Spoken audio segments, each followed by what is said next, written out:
بسم اللہ الحمد للہ الصلاۃ والسلام علی اشرف الانبیاء والمرسلین نبینا محمد صلی اللہ علیہ وآلہ وصحبہ اجمعین اما بعد رب اشرح لی صدری ویسر لی امری واحلل عقدۃ من لسانی یفقہوا قولی آمین یا رب العالمین۔ السلام علیکم ورحمۃ اللہ وبرکاتہ۔ الرحیق المختوم میں آج انشاءاللہ ہم اپنا لیکچر نمبر 48 سٹارٹ کر رہے ہیں، اور آج کا میرا ٹاپک ہے ہجرت کے پہلے اور دوسرے سال میں نازل ہونے والے خاص احکامات جو اللہ رب العالمین کی مشیت سے، اللہ رب العالمین کے حکم سے نازل ہوئے تھے۔ آج انشاءاللہ ہم ان کے بارے میں پڑھیں گے کہ اسلامی ریاست رسول اللہ صلی اللہ علیہ وآلہ وسلم نے جو مدینہ منورہ میں قائم فرمائی، اس ریاست کے قیام کا جو تنہا مقصد تھا وہ معبود حقیقی اللہ وحدہ لا شریک ہی کی عبادت اور رسالت مآب سیدنا محمد صلی اللہ علیہ وآلہ وسلم کے فکر و عمل کی تنفیذ تھا۔ آپ صلی اللہ علیہ وآلہ وسلم نے اس مقصد جلیلہ کے لیے جس تڑپ، لگن، فراست، محنت اور استقامت سے شب و روز کام کیا، وہ اپنی نظیر آپ ہے۔ آپ صلی اللہ علیہ وآلہ وسلم نے مہاجرین و انصار میں مواخات قائم کر کے انتشار و افتراق کے دروازے بند کر دیے، اور انہیں آپس میں بھائی چارے اور محبت و اخلاص کے جذبوں کو فروغ دے کر عروج تک پہنچا دیا۔ پھر میثاق مدینہ طے کر کے مدینہ منورہ کے تمام شہریوں کو ایک سیاسی وحدت میں پرو دیا۔ ہرچند یہودیوں نے رہ رہ کر اپنی روایتی بدعہدی، غداری، مکاری، ان سب چیزوں کا مظاہرہ کیا، لیکن اللہ تعالیٰ نے آپ کی حفاظت فرمائی، اور آپ صلی اللہ علیہ وآلہ وسلم اسلام دشمنوں کی تمام سازشوں، مزاحمتوں اور حالات کی جتنی بھی دشواریاں تھیں، ان تمام پر قابو پا کر پورے عرب میں اسلامی تعلیمات کے نفاذ میں کامیاب ہو گئے۔ ٹھیک ہے، تو جو نفاذ تھا اس میں آپ کامیاب ہوئے، اور اس طرح عالم جو تاریخی عالم تھا اس کا یوں کہہ لیں کہ ورق الٹ گیا، اور ساری دنیا یہ دیکھ کر چونک پڑی کہ مدینہ میں باطل کی جگہ حق، ظلم کی جگہ عدل، جھوٹ کی جگہ سچائی اور بدی کی جگہ نیکی کی حکومت قائم ہو گئی۔ تو یہ جو اولین اسلامی ریاست تھی، اس نے پوری دنیا میں ایسے مہذب آداب و انسانیت کی خدمت کا سلیقہ سکھایا کہ اس کی کہیں مثال نہیں ملتی ہے۔ اس دوران میں اللہ رب العالمین نے بہت خاص احکامات نازل فرمائے جو قرآن کریم میں موجود ہیں، جن میں سے ایک بہت خاص حکم فرضیت سیام کے بارے میں، یہ احکام ربانی اور رسالت مآب صلی اللہ علیہ وسلم کی ہدایات سے ہمیں آگہی حاصل کرنی ہے کہ یہ جو زکوٰۃ کی فرضیت تھی، اس کی جو غایت تھی،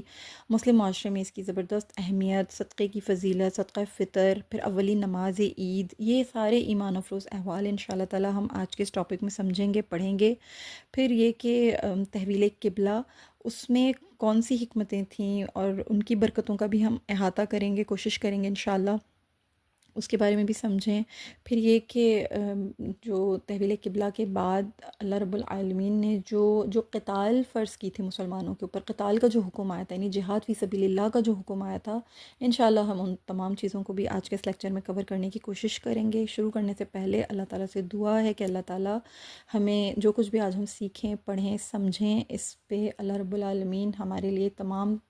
سیکھنا، پڑھنا، سمجھنا والدین کے لیے، ہمارے حق میں، ہماری اولاد و نسلوں کے حق میں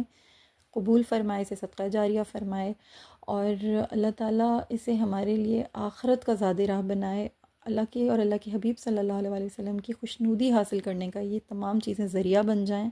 اور ہم جو بھی کوتاہی کریں، جو بھی ہم سے کمی رہ جائے، جو بھی ہم سے کسر رہ جائے، جو بھی ہماری شارٹ کمنگ ہو، اللہ تعالیٰ اسے درگزر فرمائے، صرف نظر فرمائے، اسے اپنی بارگاہ میں قبولیت کا شرف عطا فرمائے، استقامت اور برکت نصیب کرے ہم سب بہنوں کو کہ ہم اس کو مل کر اس سیرت طیبہ کے اس مبارک کورس کو تکمیل تک پہنچا سکیں، اور اپنی زندگیوں کے اندر اس کی فیوز و برکات کو بھر سکیں۔ آمین یا رب العالمین۔ چلیے اپنے ٹاپک کو شروع کرتے ہیں۔ سب سے پہلے میں آپ لوگوں کے سامنے فرضیت سیام کے بارے میں بات کروں گی کہ روزے کب فرض ہوئے اور مقصد کیا تھا، اور رسول اللہ صلی اللہ علیہ وآلہ وسلم جب مدینہ منورہ تشریف لائے اس سے پہلے کیا معاملات تھے۔ اصل میں یہ جو قریش مکہ ہیں نا، کیونکہ یہ ملت ابراہیمیہ پر کار فرما تھے اور اسی پر ہونے کے دعوے دار بھی تھے، لہٰذا روزے رکھنے کا یہ بھی اہتمام کیا کرتے تھے پچھلی امتوں کی طرح۔ رسول اکرم صلی اللہ علیہ وآلہ وسلم جب مدینہ منورہ تشریف لائے تو آپ نے دیکھا کہ یہاں پر یہود جو تھے یہ یوم عاشورہ کا یعنی 10 محرم کا روزہ رکھتے تھے۔ پوچھنے پر انہیں بتایا کہ یعنی انہوں نے یہ بتایا، یہود نے یہ بتایا کہ اس دن اللہ تعالیٰ نے موسیٰ علیہ السلام اور بنی اسرائیل کو فرعون سے نجات دی تھی، اور موسیٰ علیہ السلام نے شکر کے طور پر اس دن کا روزہ رکھا تھا، اس لیے ہم ان کی تعظیم میں روزہ رکھتے ہیں۔ اس پر رسول اللہ صلی اللہ علیہ وسلم نے فرمایا نحن اولی بموسیٰ منکم، ہم تم سے بڑھ کر موسیٰ سے تعلق رکھتے ہیں۔ پھر آپ صلی اللہ علیہ وسلم نے 10 محرم کا روزہ رکھنے کا حکم دیا۔ یہ صحیح بخاری میں بھی ہے، صحیح مسلم میں بھی موجود ہے۔ دور جاہلیت میں جو قریش تھے نا، یہ بھی عاشورہ کا روزہ رکھتے تھے، یعنی یوم عاشورہ کا روزہ ان کے یہاں بھی رائج تھا۔ رسول اللہ صلی اللہ علیہ وسلم بھی اس دن روزہ رکھا کرتے تھے۔ جب آپ صلی اللہ علیہ وسلم مدینہ منورہ تشریف لائے تو آپ صلی اللہ علیہ وسلم نے صحابہ کرام رضوان اللہ علیہم اجمعین کو بھی اس کا حکم دے دیا۔ جب رمضان کے روزے فرض کر دیے گئے تو پھر آپ صلی اللہ علیہ وسلم نے فرمایا جو چاہے عاشورہ کا روزہ رکھ لے اور جو چاہے اسے چھوڑ دے۔ یہ صحیح بخاری میں بھی ہے، صحیح مسلم میں بھی ہے، یعنی اس وقت پھر یہ فرضیت کے دائرے سے نکل گیا تھا، پھر یہ نفلی روزے کی حیثیت سے رائج ہوا۔ گویا نبی کریم صلی اللہ علیہ وسلم نے یوم عاشورہ کا جو روزہ تھا یہ ہجرت سے پہلے بھی رکھا، اور صحابہ کرام کو اس روزے کا حکم ہجرت کے بعد دیا جو رمضان کی فرضیت تک باقی رہا۔ روزے فرض کب ہوئے تھے؟ یہ جو مطلق روزے کا جو روزوں کا جو حکم تھا نا، یہ ہجرت کے فوراً بعد یعنی 1 ہجری میں صادر ہوا تھا۔ البتہ جو رمضان کے روزوں کی فرضیت ہے یہ 2 ہجری میں ہوئی، یعنی حکم جو تھا یہ پہلی ہجری میں آیا اور فرضیت جو تھی اس کی 2 ہجری میں ہوئی۔ امام ابن جریر طبری رحمہ اللہ کا یہی خیال ہے، حافظ ابن کثیر رحمہ اللہ نے بھی یہی لکھا ہے کہ رمضان المبارک کے روزے شعبان 2 ہجری میں فرض ہوئے۔ روزوں کے جو احکامات تھے نا یہ مرحلہ وار نازل ہوئے تھے۔ سیدنا معاذ بن جبل رضی اللہ تعالیٰ عنہ کی ایک حدیث ہے، اس سے اس بات کی وضاحت ہوتی ہے۔ جیسے نماز کے احکام بتدریج 3 مرحلوں میں نازل ہوئے اور روزوں کے احکام بھی 3 طرح کی حالتوں میں گزرے ہیں۔ جیسے نماز جو ہے وہ اپنے تدریجی مراحل سے گزری ہے، لہٰذا ہم ان کی تفصیل کے بارے میں سمجھنے کی کوشش کرتے ہیں کہ یہ جو روزے ہیں ان کے احکام بھی 3 مراحل پر جو ہے مشتمل ہیں۔ تفصیل کچھ اس طریقے سے ہے کہ رسول اللہ صلی اللہ علیہ وسلم مدینہ تشریف لائے تو ہر مہینے 3 دن، یعنی کہ جو ایام بیز ہوتا ہے جس کو آپ کہتے ہیں 13، 14، 15 مہینے کی جو 13، 14، 15 تاریخیں ہوتی ہیں، وہ 3 دن ہر مہینے کے 3 دن کا اور یوم عاشورہ کا روزہ رکھتے تھے۔ پھر دوسرے سال اللہ تعالیٰ نے آپ پر اور جو اہل ایمان تھے اس فرمان کے ذریعے سے رمضان کے روزوں کو فرض قرار دے دیا۔ اللہ تعالیٰ نے سورہ بقرہ آیت نمبر 183 اور 184 میں یوں ارشاد فرمایا، اے ایمان والو تم پر روزہ رکھنا اسی طرح فرض کیا گیا ہے جس طرح ان لوگوں پر فرض کیا گیا تھا جو تم سے پہلے تھے تاکہ تم متقی بن جاؤ۔ روزے گنتی کے چند دن ہیں، پھر تم میں سے کوئی بیمار ہو یا سفر پر ہو تو دوسرے دنوں کی گنتی پوری کر لے، اور جو لوگ روزہ رکھنے کی طاقت رکھتے ہوں پھر بھی نہ رکھیں تو اس کا فدیہ 1 مسکین کو کھانا کھلانا ہے۔ اس آیت میں اللہ تعالیٰ نے مومنوں کو اختیار عطا فرمایا کہ وہ روزہ رکھیں یا اس کے عوض فدیہ دے دیں۔ اب جو شخص چاہتا وہ روزہ رکھتا تھا، جو چاہتا تھا وہ روزہ چھوڑ دیا کرتا تھا اور ہر دن کے بدلے میں 1 مسکین کو کھانا کھلا دیا کرتا تھا۔ اس کا فدیہ یعنی اس کا یہ فدیہ جو روزے کی جگہ پر یہ دیا کرتا تھا وہ کافی ہو جاتا تھا۔ یہ پہلے مرحلے کی حالت تھی۔ پھر اللہ تعالیٰ نے دوسری آیت نازل فرمائی اور یوں ارشاد فرمایا سورہ بقرہ آیت نمبر 185 میں، رمضان کا مہینہ وہ ہے جس میں قرآن نازل کیا گیا جو انسانوں کے لیے ہدایت ہے، اور اس میں ہدایت کی واضح اور حق کو باطل سے جدا کرنے والی دلیلیں ہیں۔ پھر تم میں سے جو شخص اس مہینے کو پائے تو اسے چاہیے کہ اس کے روزے رکھے۔ اس فرمان کے ذریعے اللہ تعالیٰ نے ہر تندرست اور مقیم شخص پر رمضان کے روزے فرض کر دیے، لیکن مریض اور مسافر کو رخصت دے دی گئی۔ اسی طرح بوڑھوں کو بھی رخصت مرحمت فرما دی گئی، جو روزہ رکھنے کی ظاہر سخت نہیں رکھتے تھے ان کو بھی رخصت عطا کر دی گئی۔ تاہم اس کے لیے جو فدیے کا جو کھانا کھلانے کا طریقہ تھا وہ برقرار رکھا گیا۔ یہ دوسرے مرحلے کی حالت تھی۔ اب کیا ہوا کہ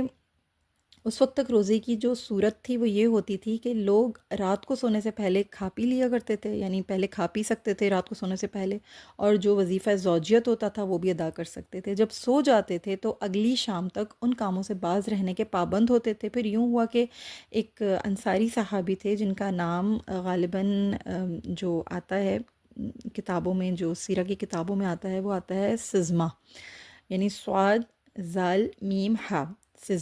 سزمہ نامی ایک انصاری صحابی تھے۔ یہ صبح سے لے کر شام تک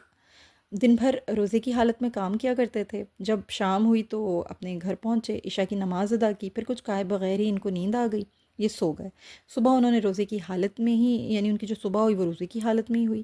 یہ رسول اللہ صلی اللہ علیہ وسلم کی خدمت میں حاضر ہوئے. جب پیارے نبی صلی اللہ علیہ وسلم نے انہیں دیکھا تو وہ سخت ہلکان اور بحال ہو رہے تھے. آپ صلی اللہ علیہ وسلم نے دریافت فرمایا کیا ہوا، میں تمہیں سخت ہلکان دیکھ رہا ہوں. انہوں نے عرض کی کہ اللہ کے رسول صلی اللہ علیہ وسلم، میں کل سارا دن کام کرتا رہا، جب گھر آیا تو بے اختیار بستر پر گرا اور سو گیا. جب صبح ہوئی تو میرا اگلا روزہ شروع ہو چکا تھا. ادھر سیدنا عمر رضی اللہ تعالیٰ عنہ نیند سے بیدار ہو کر اپنی کسی بیوی یا لونڈی سے مباشرت کر بیٹھے تو نبی کریم صلی اللہ علیہ وسلم کی خدمت میں حاضر ہوئے اور ساری بات بتا دی. اس پر اللہ تعالیٰ نے یہ ارشاد فرمایا جو آیت 187 ہے سورہ بقرہ کی، تمہارے لیے روزے کی رات کو اپنی عورتوں سے صحبت کرنا حلال کر دیا گیا ہے، وہ تمہارے لیے لباس ہیں اور تم ان کے لیے لباس ہو. اللہ نے جان لیا کہ بے شک تم اپنے آپ سے خیانت کرتے تھے، چنانچہ اس نے تم پر توجہ فرمائی اور تمہیں معاف کر دیا، اس لیے اب تم ان سے ہم بستری کر سکتے ہو، اور اللہ نے تمہارے لیے جو لکھ رکھا ہے وہ تلاش کرو اور کھاؤ اور پیو یہاں تک کہ صبح کی سفید دھاری کالی دھاری یعنی شب کی جو کالی دھاری ہے، سفید دھاری کالی دھاری سے تمہارے لیے نمایاں ہو جائے، پھر رات تک روزہ پورا کرو. سبحان اللہ العظیم. اللہ رب العالمین نے یہ ارشاد فرمایا سورہ بقرہ آیت نمبر جو اللہ نے ارشاد فرمایا یہ ربیع الاول کی جو ربیع الاول سے لے کر رمضان تک کے جو روزوں کے احکامات تھے یہ پائے تکمیل کو پہنچے اور نبی کریم صلی اللہ علیہ وسلم نے پھر روزے رکھے. ٹھیک ہے، تو اس طرح ربیع الاول سے لے کر رمضان تک یہ احکامات جو تھے یہ بتدریج آتے رہے اور مرحلہ وار فرض کے مقام تک پہنچ گئے. ٹھیک ہے، اب تھوڑا سا ہم اس کے بارے میں سمجھ لیتے ہیں کہ روزہ بیسیکلی ہے کیا. روزہ جو ہے نا اس کے لغوی معنی ہوتے ہیں رکنا. ٹھیک ہے،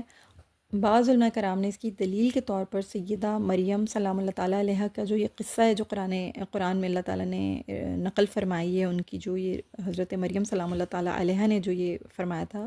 آیت نمبر 26 میں کہ بے شک میں نے رحمان کے لیے صوم یعنی روزے کی نظر مانی ہے، لہٰذا آج میں کسی انسان سے ہرگز بات چیت نہیں کروں گی. اس آیت کریمہ میں لفظ صوم گفتگو سے رکنا کے معنی میں استعمال ہوا ہے. حافظ ابن حجر رحمہ اللہ نے سیام کی شرعی اور اصطلاحی تعریف یوں کی ہے کہ مخصوص زمانے میں کسی مخصوص چیز سے مخصوص شرائط کے ساتھ مخصوص انداز سے رک جانا.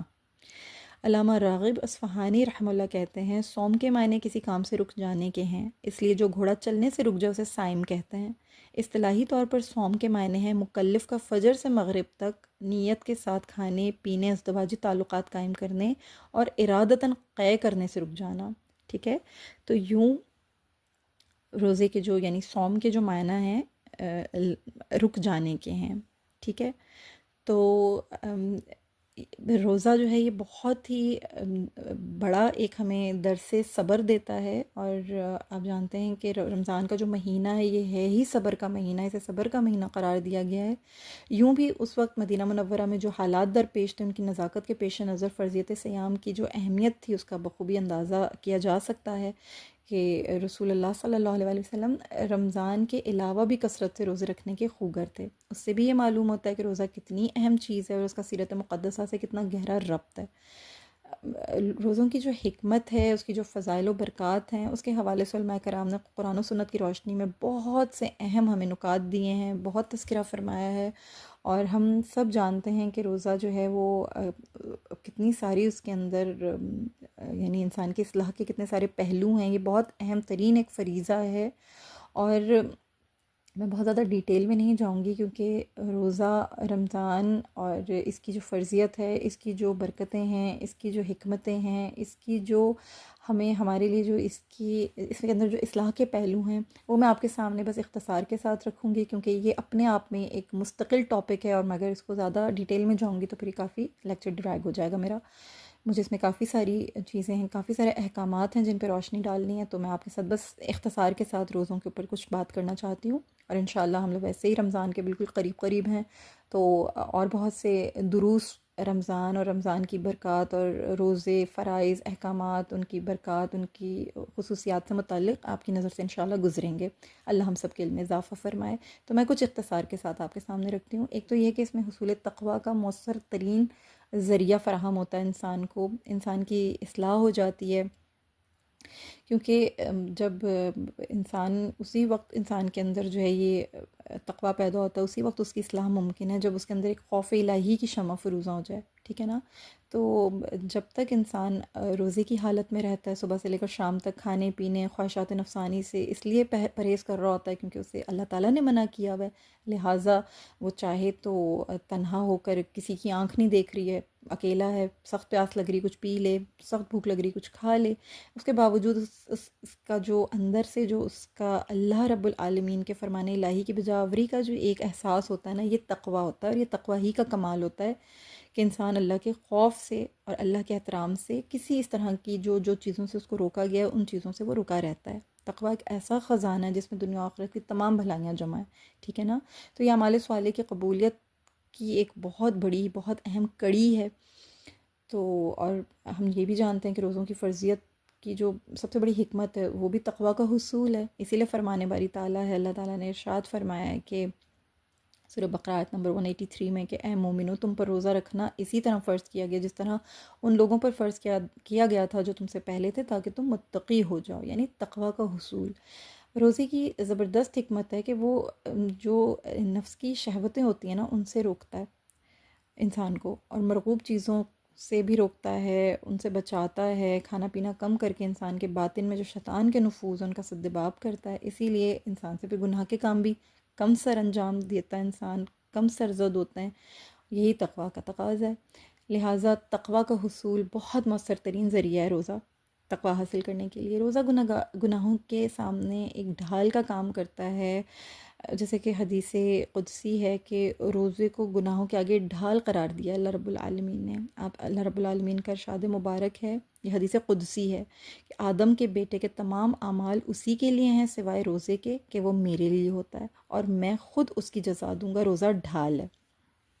سبحان اللہ العظیم۔ ایک اور روایت کے الفاظ میں یہ آتا ہے کہ آدم کے بیٹے کے تمام اعمال میں بڑھوتری کی جاتی ہے، ایک نیکی 10 گنا سے لے کر 700 گنا تک بڑھائی جاتی ہے۔ اللہ تعالیٰ فرماتا ہے سوائے روزے کے کہ وہ صرف میرے لیے ہوتا ہے اور میں ہی اس کی جزا دوں گا، روزے دار صرف میرے لیے اپنی شہوت اور کھانا پینا چھوڑ دیتا ہے۔ سبحان اللہ العظیم۔ یہ جو میں نے آپ کے سامنے حدیث رکھی ہیں یہ صحیح بخاری میں بھی موجود ہیں اور صحیح مسلم میں بھی موجود ہیں،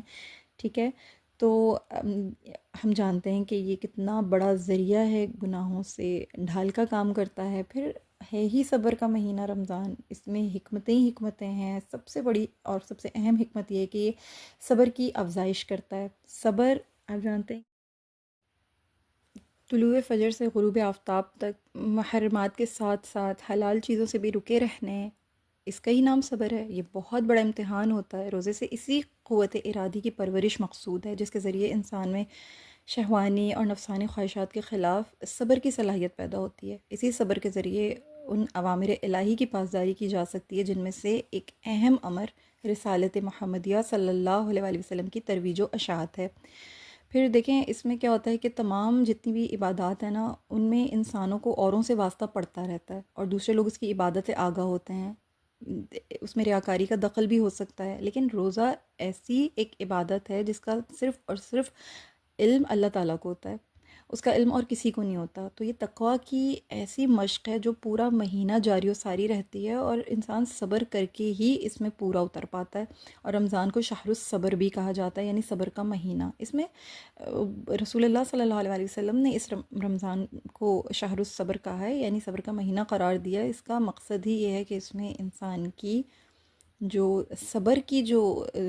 سمجھ لیجئے کہ اس کی جو پریکٹس ہے وہ اپنے عروج کو پہنچتی ہے۔ پھر ایک اور بہت بڑی حکمت یہ ہے کہ فقراء اور مساکین سے ہمدردی کا ایک جذبہ پیدا ہوتا ہے، شکران نعمت آتا ہے طبیعت کے اندر، ہمدردی کا جذبہ پروان چڑھنے لگتا ہے، انسان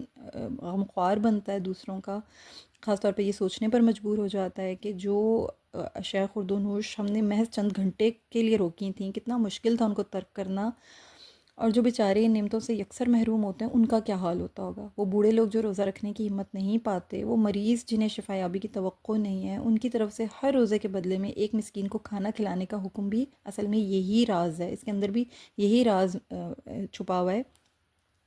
کہ جو مسکین ہیں، فقراء ہیں، ہمدردی کے مستحق لوگ ہیں، ان کے ساتھ نیکی کی جائے، نیکی کا برتاؤ کیا جائے۔ اور جب بندہ روزہ رکھتا ہے نا تو اسے بھوکے پیاسے فقیر مسکین یاد آتے ہیں، وہ لوگ یاد آتے ہیں، ان کو ان کی محرومی کا احساس ہوتا ہے انہیں، پھر وہ اللہ تعالیٰ کا شکر بھی ادا کرتا ہے، اور اپنے بھوک پیاسے نڈھال بھائیوں کی تکلیف کو پھر کما حقہ محسوس کرتا ہے کہ یوں روزے دار کے دل کے اندر پھر شکرانہ نعمت بھی اجاگر ہوتا ہے، یہ جذبہ پروان چڑھتا ہے کہ فقراء اور مساکین کی ہمدردی کے لیے ہمیں کچھ نہ کچھ کرنا چاہیے، انہیں بھی ہمیں اپنی جو نعمتیں ہیں ان میں شامل رکھنا چاہیے، ان کو کھلانا چاہیے، پلانا چاہیے، بانٹنا چاہیے ان کے ساتھ، جو اللہ کی ہمارے پاس نعمتیں موجود ہیں ان کو بھی ان کو بھی محروم نہیں کرنا چاہیے، انہیں اپنے ساتھ شامل رکھنا چاہیے، ان کا احساس دل کے اندر پروان چڑھتا ہے۔ تو صحیح احساس انسان کو اسی وقت ہوتا ہے جب انسان اللہ کی دی ہوئی نعمتوں سے خود محروم ہوتا ہے، اور یہ روزہ جو ہے یہی پریکٹس ہے کہ جب انسان بھوک کے بعد کھانا کھاتا ہے نا اور پیاس کے بعد پانی پیتا ہے، تب اسے صحیح معنوں میں اپنے پروردگار کی نعمتوں کا ادراک ہوتا ہے، اور وہ پھر بساختہ دل کی گہرائیوں سے کہتا ہے کہ الحمدللہ، اللہ تعالیٰ نے اسی لیے فرضیت صیام میں بہت ساری حکمتیں پنہا رکھی ہیں، سبحان اللہ العظیم۔ پھر یہ کہ رمضان حکمتوں سے بھرا ہوا ایک مہینہ ہے، اور ایک مسلمان کے اندر یہ جذبہ بہت شدت کے ساتھ پیدا کرتا ہے کہ رمضان میں حلال چیزوں سے بھی گریز ہے، پرہیز ہے، تو پھر جو ناجائز چیزیں ہیں، جو ناجائز کام ہیں، ان سے کتنی حد تک بدرجہ اولیٰ ان سے جو ہے پرہیز ہوگا۔ تو یعنی حرام چیزوں اور کاموں سے پرہیز تو زندگی بھر فرض ہوتا ہے، صوم کے لغوی معنی ہی رکنا ہے۔ اسی حقیقت کا آئینہ دار ہے نا یہ لفظ، کہ انسان کی آنکھ، اس کے کان، اس کی زبان، اس کے ہاتھ پاؤں، شرمگاہ، ہر چیز کا حرام کام سے رک جانا لغوی اعتبار سے صوم ہی تو ہے۔ اور یہ صوم جو یعنی روزہ ہے، رک جانا، یہ زندگی بھر کے لیے ہر لمحے میں واجب ہے۔ تو یوں یہ جو رمضان کا مہینہ ہے نا، یہ انسان کو گناہوں سے اجتناب اور جہاد کی تیاری کا بھی ایک تربیتی کورس دیتا ہے۔ جب انسان کچھ عرصے کے لیے اللہ کے حکم سے اپنے اوپر حلال چیزیں بھی حرام کر لیتا ہے، تو پھر سوچیں کہ حرام سے اجتناب کرنا اس کے لیے کیا مشکل ہے، پھر وہ اللہ کے حکم پر جان تک قربان کر دینا آسان سمجھتا ہے اپنے لیے۔ اس لیے اس میں بہت بڑی حکمت ہے، بلکہ حکمتوں میں سے ایک بہت بڑی حکمت یہ ہے کہ زندگی بھر کے لیے وہ حرام کام سے اجتناب کرنے کا درس حاصل کرتا ہے۔ پھر پابندی وقت، سحری و افطاری کے جو اوقات ہیں یہ بہت محدود ہوتے ہیں، ان اوقات سے بھی اسلام میں جو ایک طریقہ سکھایا گیا، جو ایک ڈسپلن سکھایا گیا نا، نظام نظم و ضبط، مسلمان کے اندر اس کا ادراک ہوتا ہے، سستی اور کاہلی دور ہوتی ہے۔ جو شخص حرم مکی اور حرم مدنی میں لاکھوں مسلمانوں کو اذان کا پہلا کلمہ سن کر ایک ہی لمحے میں روزہ افطار کرتے دیکھے گا،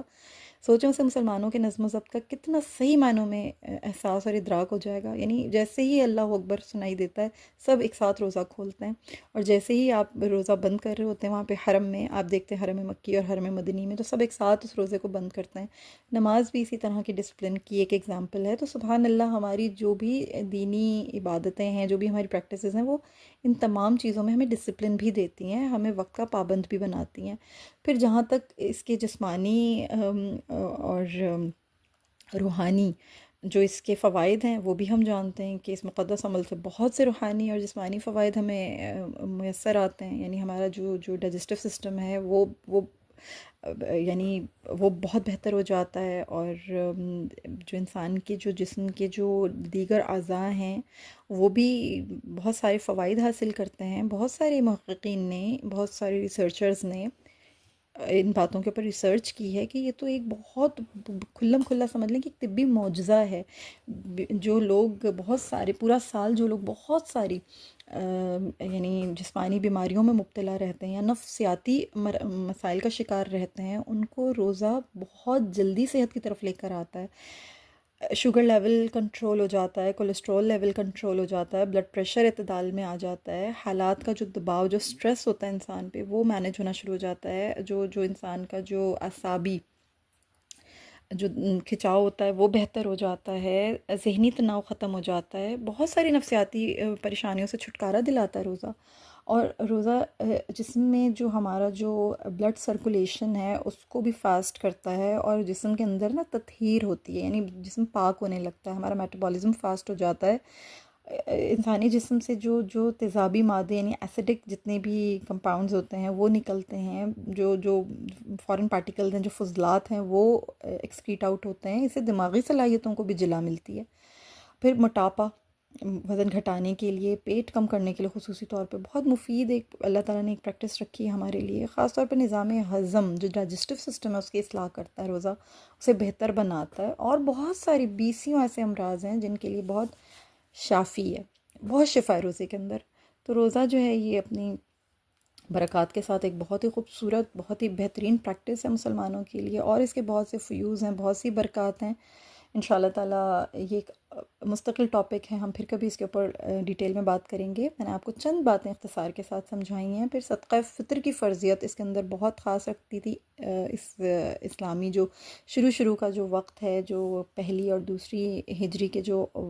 سال ہیں، ان میں یہ بہت خاص معاشرے کی ایک تربیت تھی۔ دیکھیں کوئی بھی معاشرہ ہوتا ہے نا، اس میں جو مدارج معیشت ہوتے ہیں وہ کبھی بھی یکساں نہیں ہوتے ہیں۔ سارے افراد جو ہوتے ہیں وہ یکساں طور پر نہ تو خوشحال ہوتے ہیں، نہ آسودہ ہوتے ہیں۔ بہت سارے لوگ ایسے ہوتے ہیں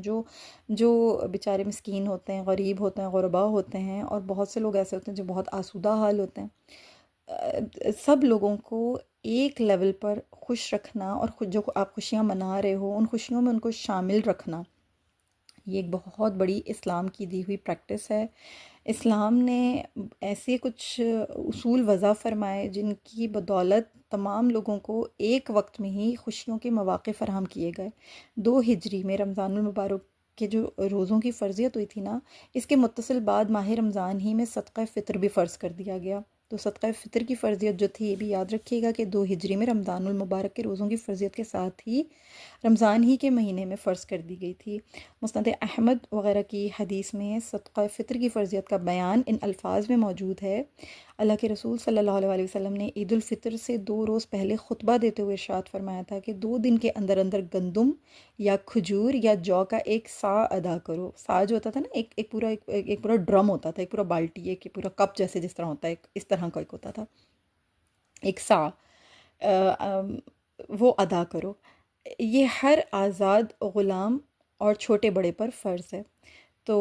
یہ رسول اللہ صلی اللہ علیہ وسلم نے یوں ارشاد فرمایا۔ دیکھیں زکوٰۃ فطر کو سمجھنا بہت ضروری ہے کہ زکوٰۃ فطر ہے کیا۔ یہ اصطلاح نا 2 لفظوں پر مشتمل ہے۔ زکوٰۃ یعنی پاکیزگی، اور فطر یعنی روزوں سے پہلے والی جو حالت ہوتی ہے جس میں کھانے پینے کے امور حلال ہو جاتے ہیں۔ یعنی یوں زکوٰۃ الفطر کا مطلب ہوا وہ زکوٰۃ جو روزوں کے بعد فطر کی حالت میں خاص لوگوں کے لیے خاص وقت میں خاص چیزوں سے عبادت کی نیت سے ادا کی جائے۔ دوسرے لفظوں میں آپ یوں کہہ لیں کہ فطرانہ ایک زکوٰۃ یا صدقہ ہے جو رمضان المبارک کے روزے ختم ہو جانے پر واجب ہو جاتا ہے، اور زکوٰۃ کی فطر کی طرف جو یہ اضافت ہے نا، یہ اس لیے کہ اس کے واجب ہونے کا اس میں سبب موجود ہے۔ تو زکوٰۃ فطر کہہ لیجئے یا آپ اس کو فطرانہ کہہ لیجئے، یہ مسلمانوں پر فرض قرار دیا گیا، اور اس میں 2 حکمتیں واضح ہوتی ہیں۔ حدیث نبوی میں 2 حکمتیں اس کے پیچھے کار فرمائے ہیں۔ ان حکمتوں کا تعلق خاص طور پر رمضان المبارک کے ساتھ ہے۔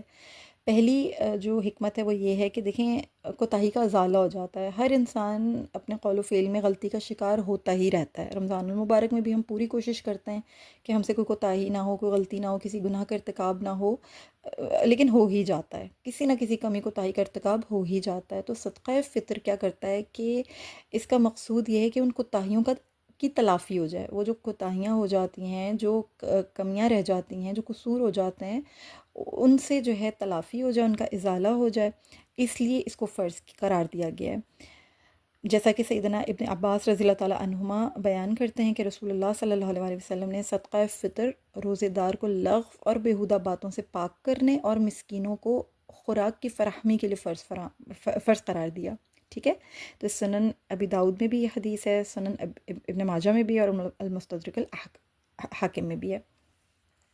دوسری حکمت یہ ہے کہ عید کی خوشیوں میں جو غرباء ہوں انہیں بھی شریک کیا جائے۔ یعنی صدقہ فطر کا ایک مقصد یہ بھی ہے کہ محتاج اور تنگ دست لوگ بھی عید کی خوشیوں میں شریک ہو سکیں۔ حدیث نبوی میں صدقہ فطر نماز عید پڑھنے سے پہلے ادا کرنے کا حکم ہے۔ ٹھیک ہے، یہ جو صدقہ فطر ہے نا، اس کو آپ نماز عید ادا کرنے سے پہلے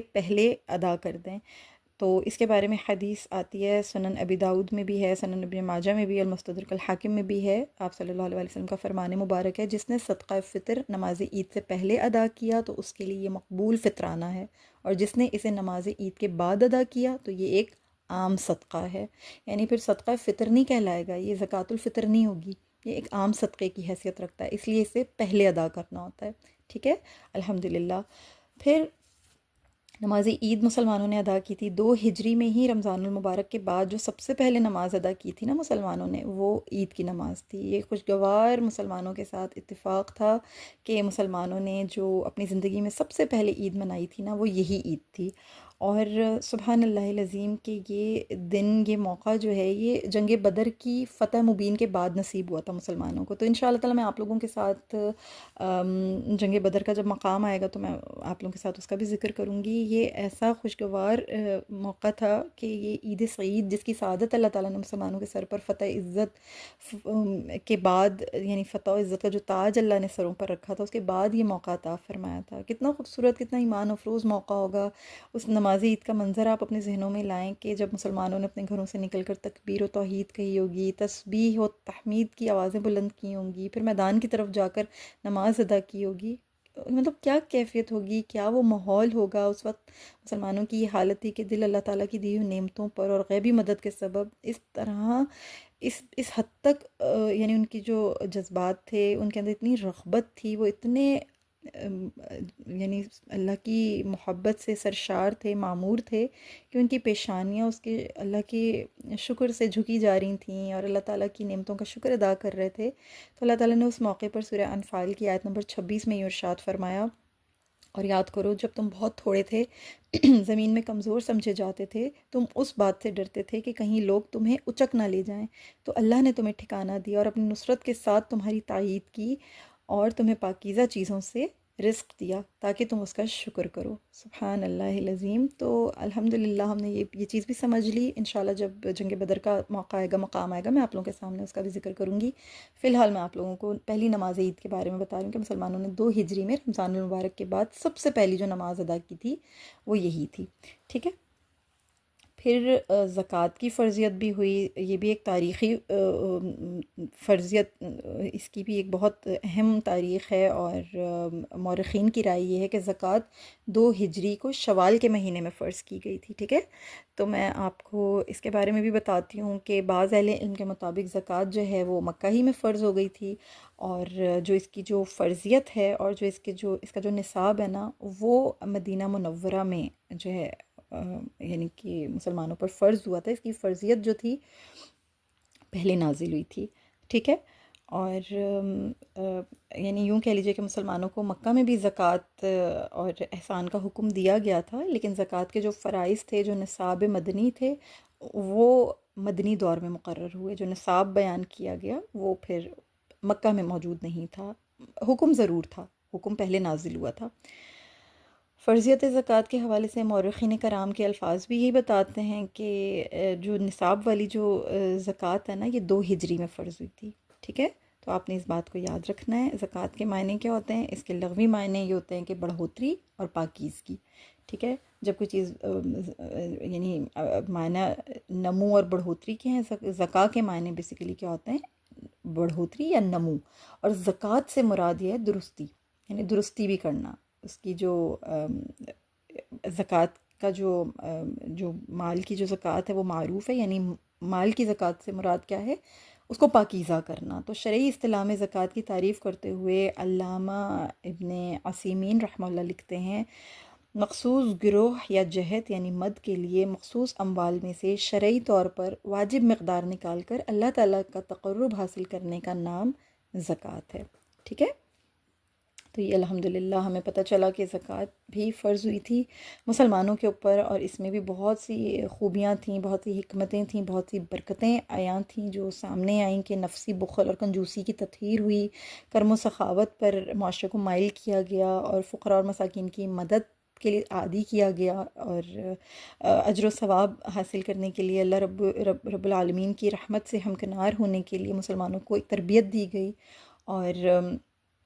زکوٰۃ جو تھی نا، یہ مسلمان پر جو عام مالیاتی ٹیکس وغیرہ ہوتے ہیں ان کا جو بوجھ پڑتا ہے، یا جو مشقت یا ظلم کیا جا رہا ہوتا ہے، یہ زکوٰۃ اس سے بالکل ہٹ کر ایک چیز ہے۔ یہ بہت سہل ایک مالی عبادت ہے، یعنی ہر 1000 روپے پر صرف 25 روپے بطور زکوٰۃ لاگو ہوتے ہیں۔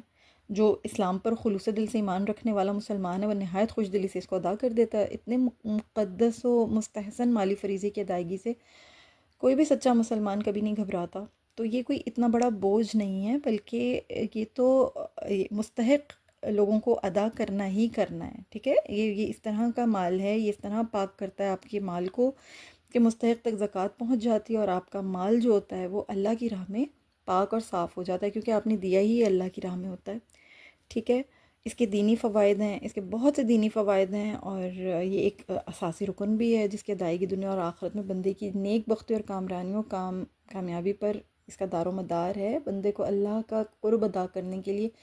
اور ایمان میں اضافہ کرنے کے لیے نا، یہ بہت ہی خوبصورت ایک مسلمان کی ایک مالی عبادت ہے. اللہ نے اس میں بڑا اجر و ثواب بھی رکھا ہے. اللہ ہمیں اس پہ عمل کرنے والا بنائے. زکوٰۃ کے اخلاقی فوائد بھی بہت ہیں کہ انسان کو سخی بناتی ہے، فیاض بناتی ہے، اور جو اللہ تعالیٰ کے اللہ تعالیٰ کے جو لوگ جود و کرم کی راہ میں یعنی آگے بڑھنے کے خواہش مند ہوتے ہیں، یہ ان کو بھی بہت فائدہ عطا کرتی ہے، اللہ کا قرب عطا کرتی ہے. فقیر و محتاج بھائیوں پر ہمدردی اور مہربانی کا جذبہ آراستہ کرتی ہے. ناداروں کی مدد ہو جاتی ہے. اللہ تعالیٰ رحم فرماتا ہے. اور عام مشاہدے کی بات ہے، دیکھیں مسلمانوں کو مالی اور جسمانی نفع پہنچانے سے نا، یہ بہت عام مشاہدہ ہے، اور اللہ کرے یہ آپ نے بھی ایکسپیرینس کیا ہو. الحمدللہ میں نے بھی اس چیز کو بہت مرتبہ ایکسپیرینس کیا کہ جب بھی ہم اس طرح سے کسی کو مالی مدد پہنچاتے ہیں یا اس کو ہم جسمانی نفع پہنچاتے ہیں نا، اس سے ہمارا شرح صدر ہوتا ہے، ہمارے دلوں کو سکون ملتا ہے، اور ظاہر ہے ہمارے مسلمان بھائی کو فائدہ پہنچتا ہے. تو یہ اللہ کی نگاہ میں بھی ہمیں اللہ کا محبوب بناتی ہے یہ چیز، اور معزز اور مکرم فریضہ ادا کرنے کا جو ایک جذبہ ہے نا، یہ ہمارے اندر پیدا ہوتا ہے. تو زکوٰۃ کے اخلاقی فوائد بہت ہیں. اللہ تعالیٰ نے جنہیں مالدار بنایا ہے، جن کے اوپر اللہ نے کرم فرمایا، ان کو چاہیے اپنے غلاموں کا احساس کریں، اپنے نیچے جو تنگ دست لوگ ہیں ان کو دیں. اور اسلام نے ان کا نصاب پورا بنا دیا ہے، مصارف بھی طے کر دیے ہیں. یہ بھی ایک مستقل ٹاپک ہے، میں اس کی زیادہ ڈیٹیلز میں نہیں جا رہی ہوں. دیکھیں، محبت، نفرت، دشمنی، دوستی، ان کا ایک الگ الگ اپنا اپنا معیار ہے. ٹھیک ہے. اور یہ محض جو ہے نا، یہ مال کے گرد بھی گھوم رہا ہے. آپ اگر تھوڑا سا غور کریں تو یہ مال کے گرد گھومتا ہے. اگر مال کو امیروں سے چھین کر یا امیروں سے لے کر، اور جو مسکین لوگ ہیں، مستحق لوگ ہیں، غریب الحال لوگ ہیں، ان میں اگر باہم تقسیم کر دیا جائے تو پھر کیا ہوگا کہ جو اونچ نیچ کا اور یہ اونچا بڑا چھوٹا، اور یہ اسٹیٹس، ہائی اسٹیٹس اور لو اسٹیٹس، اور یہ ساری جو خرافات ہیں، ان کا بھی خاتمہ ہوتا ہے. تو یہ اخلاقی فوائد میں بڑا اہم کردار ادا کرتا ہے یہ زکوٰۃ کا جو نظام ہے. تو اس کے اور بہت سارے معاشرتی فوائد بھی ہیں. یہ معاشرے کو ایک خاندان بنا دیتی ہے. صاحب حیثیت شخص ناداروں پر شفقت کرتا ہے، تنگ دستوں سے تعاون کرتا ہے. زکوٰۃ سے غریبوں کی ضروریات بھی تکمیل پاتی ہیں. پھر جو مالی جرائم ہیں، مثلا چوری، ڈاکہ، ان سب کا بھی سد باب ہو جاتا ہے، کیونکہ جب فقراء لوگ مالداروں کے پاس اتنی دولت دیکھتے ہیں، اور پھر یہ دیکھتے ہیں کہ ہماری ضروریات تو پوری نہیں ہوتی ہیں، اور ان کے پاس اتنا مال ہے کہ ان کو تو کسی چیز کی کبھی کوئی کمی نہیں آتی، تو پھر ان کے اندر ایک احساس سے کمتری پیدا ہوتا ہے. اور پھر وہ یہ ان کے اندر شیطانیت آتی ہے کہ ہم ان کا مال جو ہے کسی طریقے سے بھی ان سے چھینیں، چاہے چوری کریں، چاہے ڈاکہ ڈالیں. لیکن اگر وہی امیر ان کو اپنا مال جو ہے وہ احسن طریقے سے خود دے گا، ان کی مدد کرے گا، ان کی ضروریات کا خیال کرے گا، ان کی تنگ دستی میں ان کے ساتھ تعاون کرے گا، تو پھر وہ غریب لوگ اس کو اپنا محسن سمجھیں گے، اور اپنے محسن کو نقصان پہنچانے سے باز رہیں گے. تو اس کا معاشرتی فائدہ بھی ہے، یعنی سوسائٹی میں بھی اس کا بہت اچھا ایک امپیکٹ آتا ہے، اور مسلمانوں کی تقویت اور شان میں بھی بلندی آتی ہے. اس لیے زکوٰۃ کا ایک مصرف جو ہے وہ جہاد فی سبیل اللہ بھی ہے. یعنی فقیروں، محتاج اور بدحال لوگوں کے دلوں میں جو کینہ اور جو دشمنی اور مالداروں کے بارے میں جو برے خیالات ہوتے ہیں نا، زکوٰۃ کے ذریعے سے اس کا خاتمہ بھی ہو جاتا ہے. تو یہ بہت امپورٹنٹ ایک عبادت ہے، اور اللہ تعالیٰ اس میں بہت ساری حکمتیں پوشیدہ ہیں. منفی جذبات کا خاتمہ ہو جاتا ہے، اور یہ جو امیر غریب اور یہ مطلب معاشرے میں محبت اور الفت پیدا ہو جاتی ہے. تو اللہ تعالیٰ اس میں ہمیں توفیق عطا فرمائے. ٹھیک ہے. پھر ایک بہت خاص جو ایک ہوا، یعنی ایک جو تحویل قبلہ ہوئی، اللہ تعالیٰ نے بیت المقدس سے قبلے کا رخ پھیر کر بیت اللہ کی طرف کر دیا۔ یہ نبی کریم صلی اللہ علیہ وآلہ وسلم کی دیرینہ تمنا بھی تھی، اور یہ اس تمنا کی تکمیل ہی تھی، اور صحابہ کرام رضوان اللہ علیہم اجمعین نے یہ تبدیلی بخوشی قبول کر لی، اور جو عطاۃ ربانی تھی پھر اس کے درجہ کمال پر بھی فائز ہوئے، سبحان اللہ العظیم۔ دیکھیں قبلہ جو ہوتا ہے نا، یہ دراصل ایک روحانی مرکز کا نام ہے۔ قبلہ جو ایک جہت کو کہتے ہیں، یا یوں کہہ لیجئے کہ قبلہ جو ہوتا ہے نا، اس کا لغوی اعتبار سے اس کا جو معنی بنتا ہے وہ ہوتا ہے سمت یا جہت، یعنی ڈائریکشن۔ تو اصطلاحی اعتبار سے قبلہ اس سمت کو کہتے ہیں جس کی طرف رخ کر کے نماز پڑھی جاتی ہے، اور نماز اسی رخ پر پڑھنے یعنی اسی رخ پر پڑھی جاتی ہے جو کہ ہمیں اسلام میں بتایا گیا ہے۔ یعنی قبلہ اسلام کے شعائر میں سے ایک شعائر ہے، اور مسلمانوں کے قبلے کا ایک ہونا ان کا ایک امتیازی وصف ہے۔ قبلے کی وجہ تسمیہ یہ ہے کہ نماز پڑھنے والا اس کی طرف متوجہ ہوتا ہے۔ ایک قول یہ بھی ہے کہ لوگ اس کی طرف متوجہ ہوتے ہیں، اس لیے اسے قبلہ کہا جاتا ہے، ٹھیک ہے۔ تو یہ جو تحویل قبلہ ہے نا، یہ ایسا ایک اہم اللہ تعالیٰ کی طرف سے جو ہے یہ مسلمانوں کے اوپر یہ احسان ہوا تھا کہ یعنی یوں کہہ لیں کہ رسول اللہ صلی اللہ علیہ وآلہ وسلم کو مکہ مکرمہ میں قبلے کے بارے میں نا کوئی حکم نہیں دیا گیا تھا، اس لیے آپ صلی اللہ علیہ وآلہ وسلم جب نماز پڑھنے کے لیے اٹھتے تھے تو اس انداز سے کھڑے ہوتے تھے کہ بیت اللہ اور بیت المقدس دونوں آپ صلی اللہ علیہ وآلہ وسلم کے سامنے ہوتے تھے۔ مدینہ منورہ میں بھی آپ صلی اللہ علیہ وآلہ وسلم نے بیت المقدس ہی کی طرف رخ کر کے نماز پڑھی اور پڑھائی۔ رجب 2 ہجری میں اللہ تعالیٰ نے آپ صلی اللہ علیہ وآلہ وسلم کو صاف صاف حکم دے دیا کہ اب بیت اللہ کی طرف رخ کر کے نماز پڑھیے۔ قبلے کی یہ تبدیلی بہت سے لوگوں پر شاق گزری، خاص طور پہ جو یہودی تھے وہ بہت مشتعل ہوئے، کیونکہ ظاہر ہے بیت المقدس ان کا تو قبلہ تھا، اور جب وہ پھیر دیا گیا تو ان کو تو بہت ہی یہ چیز گراں گزری۔ دراصل یہ جو تحویل قبلہ تھی نا، اس کا مقصود اعظم اللہ تعالیٰ کے حکم کا احترام تھا۔ مسلمان اس حکم کی تعمیل کے لیے بہت زیادہ خوش تھے اور سرخرو ہوئے یہ حکم کی تعمیل کر کے، جبکہ جو یہود تھے یا منافقین تھے انہیں ظاہر سی بات ہے یہ چیز اچھی نہیں لگی تھی۔ اب مسلمان اس حکم کی تعمیل پر سرخرو ہو گئے، انہوں نے جو ہی یہ حکم سنا اللہ تعالیٰ نے بیت اللہ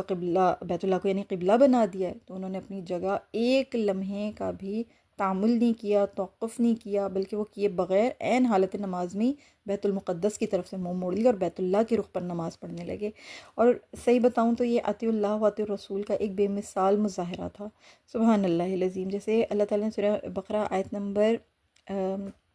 144 میں ارشاد فرمایا نا کہ ہم آپ کے چہرے کا بار بار آسمان کی طرف اٹھنا دیکھ رہے ہیں، تو ہم نے فیصلہ کر لیا کہ ہم ضرور آپ کو اس قبلے کی طرف پھیر دیں گے جسے آپ پسند کرتے ہیں، پھر آپ اپنا منہ مسجد حرام کی طرف پھیر لیں، اور جہاں کہیں بھی تم ہو اپنے منہ اسی کی طرف پھیر لو، سبحان اللہ العظیم۔ تو یہ اللہ تعالیٰ نے رسول اللہ صلی اللہ علیہ وآلہ وسلم پر ایک خاص شفقت فرمائی، ایک خاص رحمت فرمائی، اور اللہ تعالیٰ نے نبی کریم صلی اللہ علیہ وآلہ وسلم کو حکم دیا کہ اب آپ جو ہیں اپنا رخ خانہ کعبہ کی طرف یعنی بیت اللہ شریف کی طرف موڑ لیجئے۔ اچھا، یہ جو تحویل قبلہ ہوئی تھی نا، اس کے بارے میں کچھ اختلافات آتے ہیں نماز سے متعلق کہ بیت اللہ کی طرف جو پہلی نماز ادا کی گئی تھی وہ کون سی ہے۔ بعض روایات میں اہل قباء کا نماز فجر پڑھنے کا ذکر ملتا ہے، بعض نے اسے ظہر کی نماز کہا ہے، لیکن راجع اور صحیح بات یہی ہے کہ بیت اللہ کی طرف منہ کر کے جو سب سے پہلے نماز پڑھی گئی تھی وہ عصر کی نماز تھی، ٹھیک ہے۔ اسی لیے اس نماز کو جو ہے بیسیکلی آپ جانتے ہیں کہ اسے صلاۃ الوسطیٰ کہا جاتا ہے۔ صلاۃ وسطیٰ جو تھی وہ پہلے ادا کی گئی تھی قبلہ خانہ کعبہ کی طرف منہ کر کے، ٹھیک ہے۔ تو تحویل قبلہ کا جو واقعہ ہے قرآن کریم میں، یہ سب سے پہلا نسخ ہے، ٹھیک ہے۔ اس کو یاد رکھیے گا کہ جو سب سے پہلا حکم منسوخ کیا گیا وہ قبلے کا تھا۔ اس سے پہلے ہم نے وراثت کے بارے میں پڑھا تھا نا، تو وراثت کا بھی آپ کو میں نے بتایا تھا کہ ایک آیت جو تھی وہ منسوخ ہوئی تھی، یعنی مواخات کے اوپر اس کی اساس کے طور پر جو ہے آیت نازل ہوئی تھی کہ جو بھائی چارگی اس کی بنیاد پر وراثت ہے، لیکن پھر بعد میں وہ اس حکم کو منسوخ کر دیا گیا تھا، تو وہ بھی نسخ کی آیت میں نے آپ کو بتائی تھی۔ لیکن جو سب سے پہلے جو حکم منسوخ کیا گیا وہ قبلے کا حکم تھا قرآن کریم میں۔ تو علامہ قرطبی رحمہ اللہ لکھتے ہیں علماء کرام کا اس بات پر اتفاق ہے کہ قرآن کریم میں سب سے پہلے نسخ قبلے کا ہوا تھا، ٹھیک ہے۔ تو یہ چیز ہم لوگوں کو الحمدللہ اللہ رب العالمین نے توفیق عطا فرمائی ہے کہ ہم نے اس کو سمجھا، ہم نے اس کو پڑھا، اور الحمدللہ۔ اب دیکھیں ایک چیز یہ یاد رکھیے گا کہ اللہ تعالیٰ نے جو تحویل قبلہ فرمایا یعنی کرنے کا جو حکم فرمایا نا، یعنی یہ جو حکم آیا تھا کہ آپ اپنا قبلہ جو ہے وہ بدل لیں، اپنی سمت اپنی جہت کو بدل لیجئے بیت المقدس سے بیت اللہ کی شریف کی طرف، اس میں بہت ساری حکمت الہیہ موجود ہیں۔ وقتاً فوقتاً اللہ تعالیٰ نے نا انسانوں کو امتحان اور آزمائشوں میں مبتلا رکھا ہے، اور یہ مرحلے جو ہیں یہ طرح طرح کے نشیب و فراز سے گزار کے کھرے مومن کا اور منافقین کا نا امتیاز واضح فرماتے ہیں۔ اس تحویل قبلہ میں بھی اسی سلسلے کا ایک امتحانی مرحلہ تھا۔ اب دیکھیں جب امتحان نہیں ہوتا نا تو پھر پتہ نہیں چلتا کہ کون سچا ہے، کون جھوٹا ہے، کون کھرا ہے، کون کھوٹا ہے، کون خام ہے، کون پختہ ہے۔ یہ تمیز امتحان کے ساتھ ہوتی ہے۔ اللہ تعالیٰ نے اسی لیے اس وقت مسلمانوں کو اس امتحان میں ڈالا، اس کے ذریعے سے اللہ تعالیٰ نے مسلم جو معاشرہ تھا نا اسے جھنجھوڑا، تاکہ اس شجر مبارک سے جو خشک پتے ہیں اور جو خراب پھل ہیں وہ جھڑ جائیں، اور اس کی بابرکت ٹہنیوں پر صرف پختہ اور عمدہ پھل ہی باقی رہیں۔ اللہ تعالیٰ نے خود بھی اس کا ارشاد مبارک کیوں فرمایا سورہ بقرہ آیت نمبر 143 میں، اور اے نبی صلی اللہ علیہ وآلہ وسلم، جس قبلے یعنی بیت المقدس پر آپ پہلے تھے اسے تو ہم نے صرف یہ جاننے کے لیے مقرر کیا تھا کہ وہ کون رسول کی پیروی کرتا ہے اور کون اپنی ایڑیوں کے بل پھر جاتا ہے، اور بے شک یہ قبلے کی تبدیلی کافروں پر بہت بھاری ہے مگر ان لوگوں پر نہیں جنہیں اللہ نے ہدایت دی۔ بس یہ جو تحویل قبلہ تھی نا یہ امتحان تھا، اور یہ صرف وہی خوش بخت لوگ اس امتحان میں کامیاب ہوئے جو سچے مومن تھے، متبع رسول صلی اللہ علیہ وسلم تھے، اور اللہ تعالیٰ کا انتخاب تھے۔ اللہ نے جنہیں چوز کر لیا تھا، جو چوزن ونس تھے نا، وہ اس امتحان میں کامیاب ہوئے تھے۔ باقی جتنے بھی منافقین تھے، جتنے بھی کھوٹے تھے، خصوصی طور پہ یہ جو یہود وغیرہ تھے، ان کو تو بہت اشتعال آیا تھا۔ اللہ تعالیٰ نے رسول اللہ صلی اللہ علیہ وسلم اور مسلمانوں کی دل جوئی بھی فرمائی۔ یہ تحویل قبلہ جہاں عام لوگوں کے لیے ایک آزمائش تھا نا، اللہ رب العالمین نے مخلص مومنین کی خصوصی طور پہ رسول اللہ صلی اللہ علیہ وسلم کے لیے تسلی اور دل جوئی کا سامان مہیا فرمایا۔ انہوں نے بیت اللہ سے شدید محبت کی تھی، باوجود مکہ میں ہی رہتے ہوئے حکم الہی کی تعمیل میں یہ بیت المقدس کو قبلہ بنائے رکھا ان لوگوں نے۔ بیت اللہ کی بے پایہ محبت کے تقاضے کی تسکین و تشفی وہ اس طرح کرتے تھے کہ بیت المقدس کی طرف رخ کرتے ہوئے بیت اللہ کو بھی اپنے سامنے کر لیتے تھے۔ اب ہجرت کے بعد مدینہ منورہ سے بیت اللہ اور بیت المقدس دونوں مخالف اطراف میں تھے، یعنی اپوزٹ ڈائریکشنز تھیں۔ یہی وجہ تھی کہ رسول اللہ صلی اللہ علیہ وسلم کے قلب اطہر میں، قلب مبارک میں بیت اللہ کے قبلہ بن جانے کی جو تمنا تھی نا، اس نے شدت اختیار کر لی۔ وہ شدت اختیار کر گئی، قبلہ تبدیل کر کے اللہ تعالیٰ نے پھر اپنے نبی حضرت محمد مصطفیٰ صلی اللہ علیہ وآلہ وسلم اور مومنین کی دلجوئی کا اہتمام فرمایا۔ تو اللہ تعالیٰ نے بہت بڑی تسلی عطا فرمائی، اور انہیں ظاہر مکہ سے نکلنے پر مجبور کر دیا گیا تھا، تو اللہ تعالیٰ نے ان کو قبلہ ان کا بیت اللہ کو بنا کے نا ان کے زخموں پر یوں کہہ لیجئے کہ ایک مرہم رکھ دیا، ایک تشفی فرما دی، ایک تسلی عطا فرما دی ان کو۔ سبحان اللہ العظیم۔ پھر یہ کہ اللہ تعالیٰ نے اس میں یہ جو تبدیلی ہوئی تھی نا، اس کے عمل میں فتح مکہ کی بھی بشارت عطا فرمائی تھی کہ اب آپ کا قبلہ، آپ کی جہت جو ہے وہ یہ ہے، وہ سمت آپ کی یہ ہے۔ اور بہت ساری اس میں حکمتیں موجود ہیں، اور بہت ساری اس کے اندر راز چھپے ہوئے ہیں۔ میرا ٹاپک جو ہے وہ ڈریگ ہو جائے گا۔ تو مشرکین مکہ کی اہل کتاب سے جو عقیدت و وارفتگی تھی نا، اس کا عالم یہ تھا کہ آغاز اسلام میں ہی بیت المقدس کو چھوڑ کر دوسری طرف رخ کرنا مشرکین مکہ کو بھی دور بھگانے کے مترادف تھا، یعنی وہ بھی ظاہر ہے بہت زیادہ عقیدت رکھتے تھے اہل کتاب سے، تو اب ان کو بھی اس چیز نے ان کو بھی بہت تکلیف دی، انہیں بھی یہ چیز گراں گزری۔ لہٰذا تدریجی جو حکمت تھی وہ اپناتے ہوئے شروع میں بیت المقدس والا قبلہ برقرار رکھا گیا تھا، بعد میں حالات سازگار ہوئے تو قبلہ جو تھا وہ بدل دیا گیا تھا۔ اللہ تعالیٰ نے اس کے اندر بہت ساری حکمتیں پوشیدہ رکھیں، اور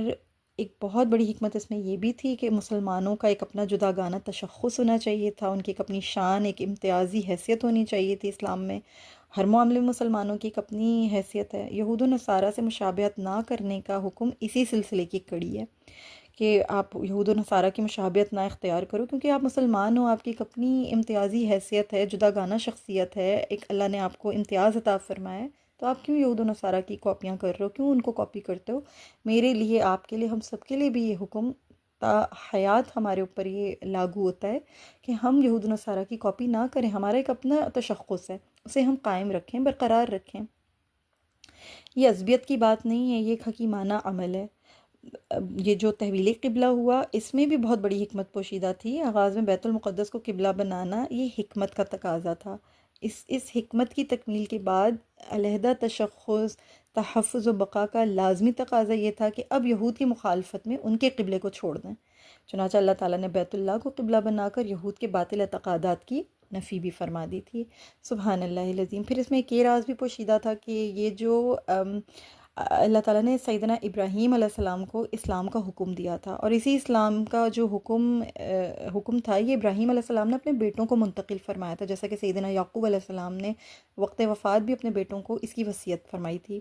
گویا سیدنا ابراہیم علیہ السلام نے اسلام کے عقائد و احکام اپنی وراثت کے طور پر چھوڑے، جس کے وارث مسلمان ہیں۔ اسی طرح ابراہیم اور سیدنا اسماعیل علیہ السلام کو بیت اللہ کی تعمیر کا حکم بھی اللہ تعالیٰ ہی کی طرف سے ہوا، یہ ان کی وراثت تھی۔ سیدنا ابراہیم علیہ السلام کے حقیقی وارث ہونے کے ناطے فطری اور منطقی طور پر مسلمان ہی بیت اللہ کو اپنا قبلہ بنانے کے مستحق تھے۔ یہود نے تو ظاہر سی بات ہے اس میں بہت ساری تحریفیں کر دی تھیں، اور وہ تو پھر مسلمان کہلانے کے قابل ہی نہیں رہے تھے، جس قسم کی ان کی بدعہدیاں تھیں، بد اعمالیاں تھیں، تو وہ تو اس درجے سے باہر نکل گئے۔ اب جو اصل حکم، یعنی کہ اس حکم کے جو تابع تھے اور جو وارث تھے بیت اللہ شریف کے، وہ مسلمان تھے جو نبی کریم صلی اللہ علیہ وسلم کی معیت میں موجود تھے، تو یہ اب بیت اللہ کو اپنا قبلہ بنانے کے اصل مستحق تھے۔ ایک حکمت کے تحت کچھ عرصہ بیت المقدس کو قبلہ قرار دیا گیا، لیکن پھر مناسب وقت آیا تو مسلمانوں کی وراثت انہی کی طرف لوٹا دی گئی۔ سبحان اللہ العظیم۔ اچھا، ایک چیز اس میں بہت خاص ہے جو ہمیں سمجھنی بے انتہا ضروری ہے، کہ ایسا نہیں ہے کہ اللہ تعالیٰ نے ایک قبلہ جو ہے بیت اللہ شریف کو بنا کر جو بیت المقدس ہے، یعنی جو بیت المقدس کی طرف جو قبلہ اول تھا، اس کو کسی درجے میں بھی اللہ تعالیٰ نے جو اس کا امتیاز تھا وہ ختم کر دیا، یعنی وہ ممتاز نہیں ہے، ایسی بات بالکل نہیں ہے۔ اس کی ایک اپنی حیثیت ہے، وہ اس کے اپنے فضائل و محاسن ہیں، اور بیت اللہ شریف کے اپنے فضائل و محاسن ہیں۔ پہلی بات یہ کہ 2 ہجری میں بیت اللہ کے قبلہ قرار پانے سے پہلے ظاہر بیت المقدس ہی وہ مسجد تھی نا، جو بیت المقدس ہی وہ مقام تھا جو مسجد بن جانے کا اعزاز رکھتا تھا، تو اس کی ایک اپنی اہمیت ہے۔ میں نے آپ لوگوں کو سفر جو پڑھایا تھا اسراء و معراج، وہ سفر مبارک، اس میں ہم جانتے ہیں کہ بیت المقدس پہنچے تھے رسول اللہ صلی اللہ علیہ وسلم، یعنی مکہ سے کہاں تشریف لے گئے تھے؟ یعنی مسجد حرام سے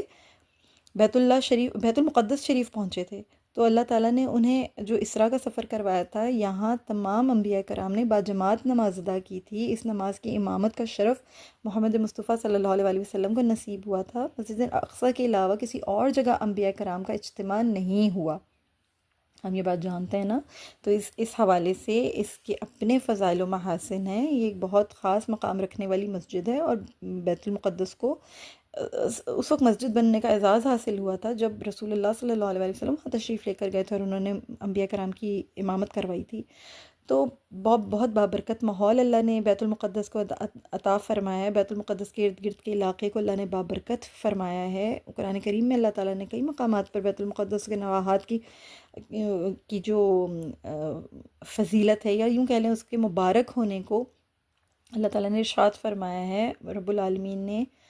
سورہ بنی اسرائیل آیت نمبر 1، یعنی پہلی جو آیت ہے سورہ بنی اسرائیل کی، جسے سورہ یہ بھی کہتے ہیں، سورہ اسراء بھی کہتے ہیں، اس میں اللہ تعالیٰ نے ارشاد فرمایا کہ پاک ذات ہے اللہ جو اپنے بندے کو رات کے ایک حصے میں مسجد حرام سے مسجد اقصیٰ تک لے گیا، جس کے ماحول کو ہم نے برکت عطا کی ہے تاکہ ہم اسے اپنی نشانیاں دکھائیں، بے شک وہی سمیع و بصیر ہے۔ تو الحمدللہ یہ چیز ہم نے سمجھی، یہ چیز ہم نے پڑھی۔ پھر بیت المقدس کا نا ایک اپنا، اس کی اپنی چند برکتیں ہیں۔ بیت المقدس وہ علاقہ ہے جہاں دجال قتل ہوگا، ہم یہ بات جانتے ہیں۔ ایک طویل حدیث ہے جس میں کہ حضرت ابو ہریرہ رضی اللہ تعالیٰ عنہ کا بیان ہے کہ قیامت سے پہلے جو سب سے بڑا فتنہ ہے وہ فتنہ دجال ہے، یہ بات ہمیں معلوم ہے۔ سیدنا عیسیٰ علیہ السلام کے ہاتھوں سے دجال اسی علاقے میں قتل ہوگا، تو حضرت عیسیٰ علیہ السلام اپنے نزول کے بعد نماز پڑھیں گے، پھر سب سے پہلا کام یہی کریں گے کہ دجال کو جو ہے وہ یعنی کہ قتل کریں گے۔ تو سبحان اللہ العظیم، ایک میں آپ کے سامنے سنن ابن ماجہ میں بھی حدیث ہے، اور میں آپ کے سامنے رکھتی ہوں اس کو، صحیح الجامع البانی میں بھی اس کو درج کیا گیا ہے۔ وہ حدیث کا خلاصہ کچھ اس طریقے سے، بلکہ پوری حدیث ایک طویل حدیث ہے، میں آپ کے سامنے رکھتی ہوں کہ ایک دن مسلمانوں کے امام جو کہ حضرت امام مہدی علیہ السلام ہیں، صبح کی نماز پڑھانے کے لیے آگے بڑھیں گے، اسی دوران اچانک سیدنا عیسیٰ علیہ السلام کا نزول ہوگا۔ امام صاحب الٹے قدموں پیچھے ہٹ جائیں گے تاکہ عیسیٰ علیہ السلام آگے بڑھیں اور امامت کریں، لیکن عیسیٰ علیہ السلام امامت نہیں کرائیں گے بلکہ اپنے دست مبارک امام صاحب کے دونوں کندھوں کے درمیان رکھیں گے، پھر ان سے فرمائیں گے کہ آپ آگے بڑھیں،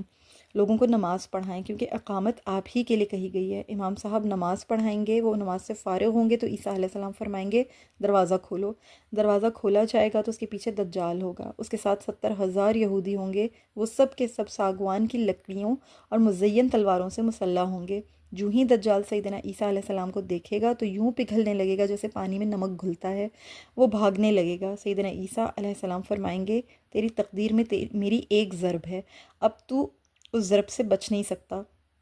آپ اسے مشرقی باب لد کے پاس جا کر دبوچیں گے اور قتل کر دیں گے۔ یوں اللہ تعالیٰ یہودیوں کو پسپا کر دے گا۔ اللہ تعالیٰ کی مخلوق میں سے کوئی چیز ایسی نہ ہوگی جس کے پیچھے کوئی یہودی چھپے اور اللہ اسے یہودی کی موجودگی کے اظہار و اعلان کی طاقت نہ دے۔ اللہ اکبر کبیرہ۔ تو یہ بیت المقدس کا علاقہ ہی وہ علاقہ ہے جہاں دجال کا قتل ہوگا، یعنی ماحول کو اللہ نے برکت والا رکھا ہے۔ پھر سبحان اللہ العظیم یاجوج ماجوج کی ہلاکت بھی اسی سرزمین پر ہوگی، یعنی بیت المقدس ہی میں یاجوج ماجوج کے لشکر ہلاک کیے جائیں گے،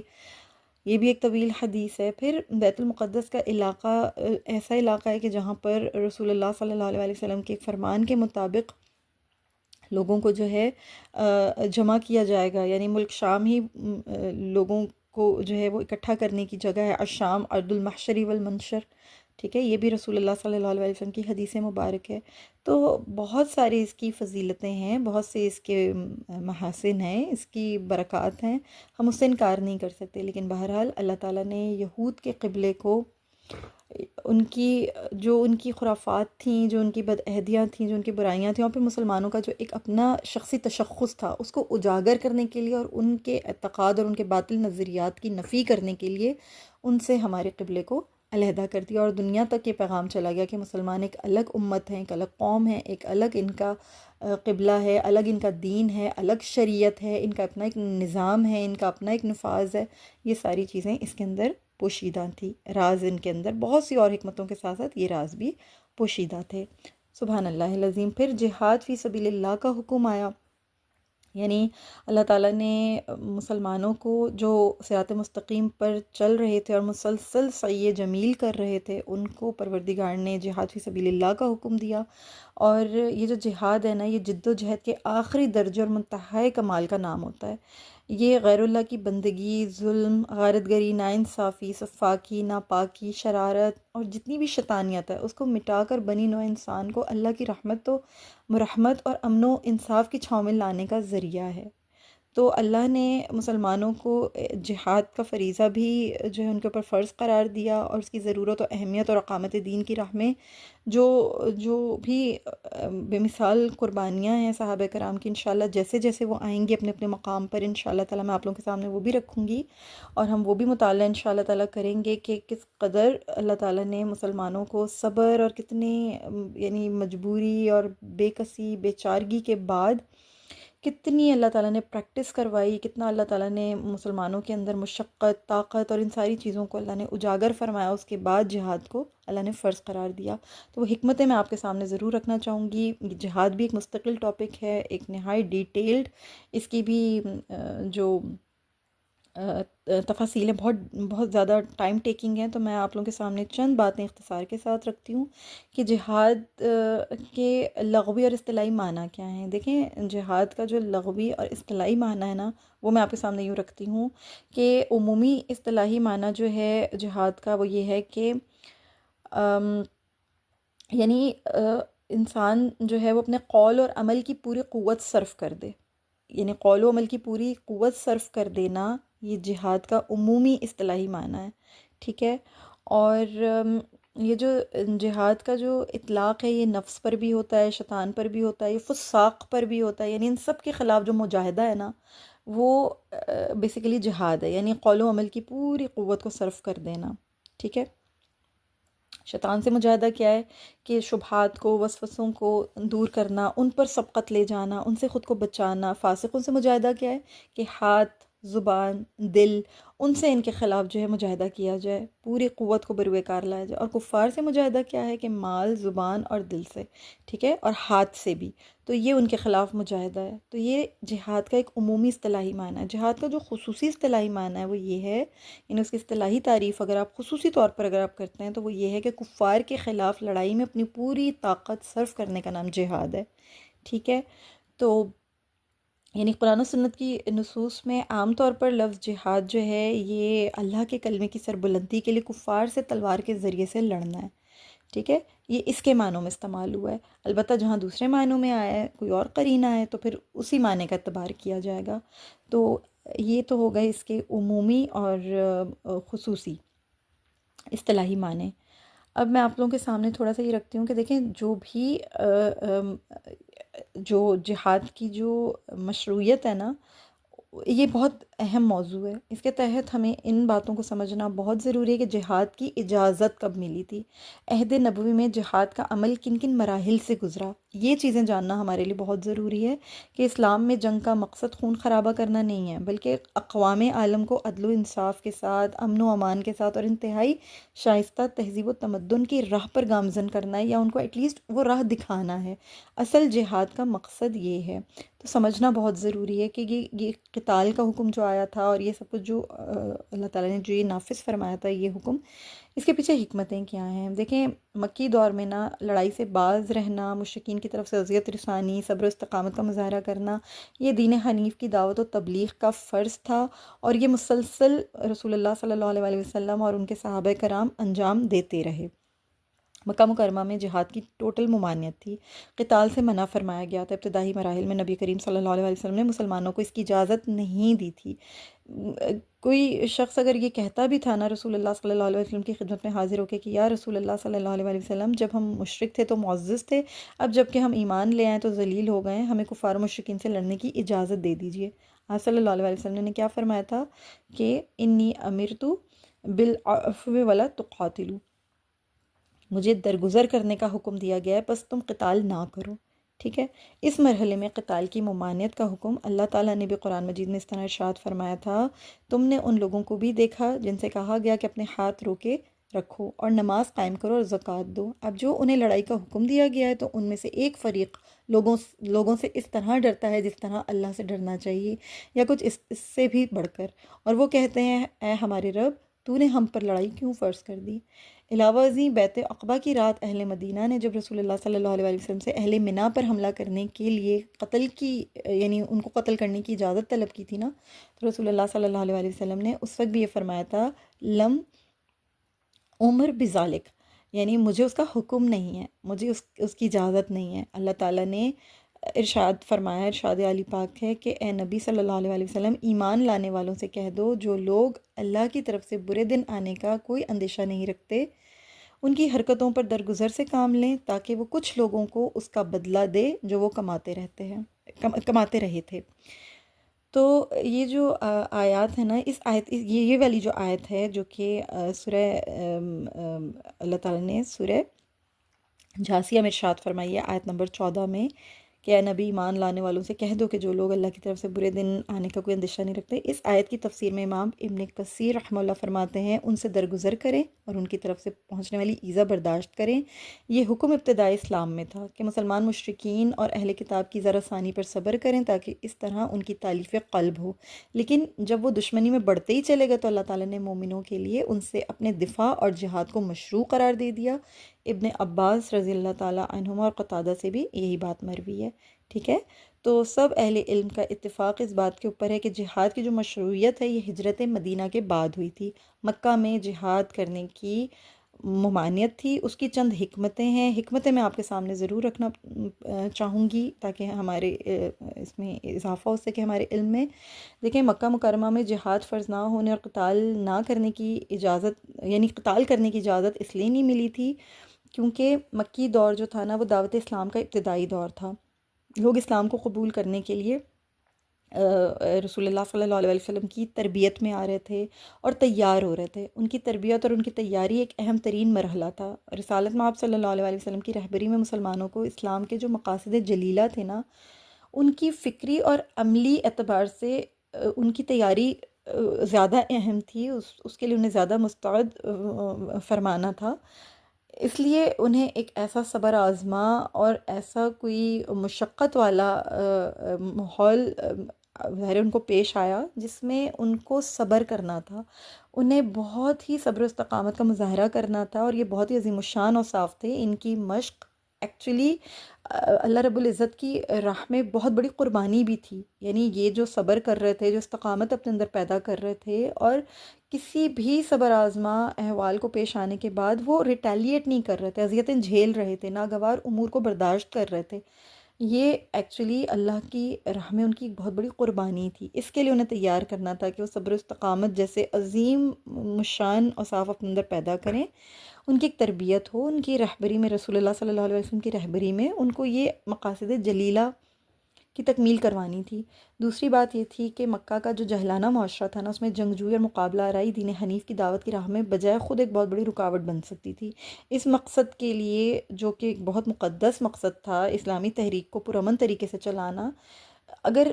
یہ پرامن طریقے سے نہ چلتی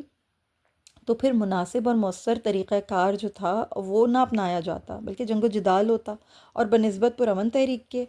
خون خرابے ہوتے، جو پھر زیادہ مؤثر نہ ہوتا، زیادہ مفید نہ ہوتا۔ یعنی اب جو مؤثر و مفید اس کے جو نتائج مرتب ہوئے ہیں، یہ اس وقت نہ مرتب ہوتے، کیونکہ شروع میں ہی، بالکل سٹارٹنگ میں ہی اگر خون خرابہ ہونا شروع ہو جاتا، جنگ و جدال ہو جاتا، تو یہ تحریک جو تھی یہ پرامن نہ ہوتی۔ تیسری حکمت مکہ میں اس حکم کے نہ آنے کی، یعنی ممانعت جہاد کی حکمت یہ تھی کہ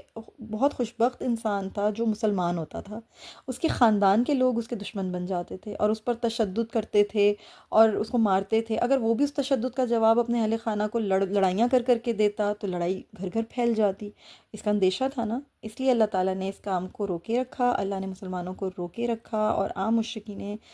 مکہ جو تھے یا جو کفار تھے، ان کو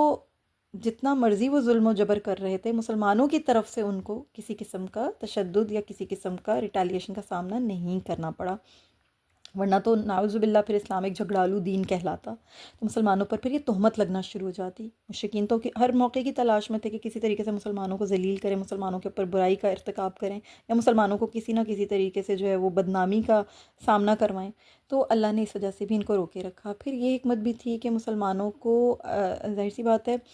اسلامی تحریک جو تھی وہ اپنے آغاز میں تھی اور لوگ اسلام کے شدید دشمن تھے، جو رسول اللہ صلی اللہ علیہ وسلم کی طرف اٹریکٹ ہو رہے تھے، جو لوگ، وہ یہ دیکھ رہے تھے کہ یہ دعوت جو ہے یہ تو بہت ہی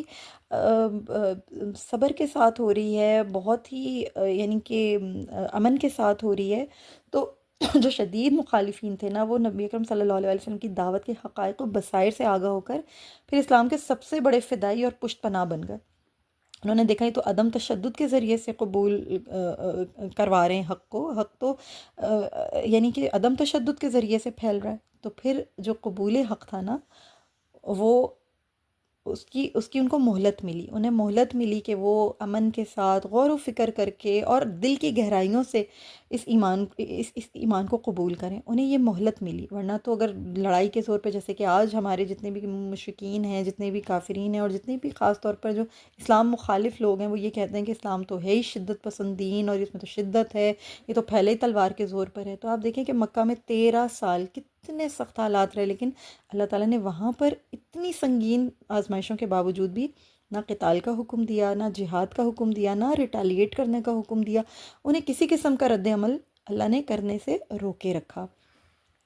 پھر یہ وجہ بھی تھی کہ مسلمان افرادی قوت میں بہت کم تھے اور مکہ میں محصور تھے، قتال کی صورت میں شدید جانی نقصان ہوتا، بہت بڑا اندیشہ تھا اس بات کا، ایسی صورت میں مسلمانوں کی حالت اور زیادہ خراب ہو جانے کا امکان تھا۔ پھر یہ حکمت بھی تھی کہ نبی کریم صلی اللہ علیہ وسلم برملا دعوت حق دے رہے تھے، اور آپ صلی اللہ علیہ وسلم کو بنی ہاشم کی حمایت حاصل تھی، اس لیے آمنے سامنے محاذ آرائی کی کوئی ضرورت ہی پیش نہیں آئی تھی، جب تک کہ حضرت ابو طالب علیہ السلام زندہ تھے،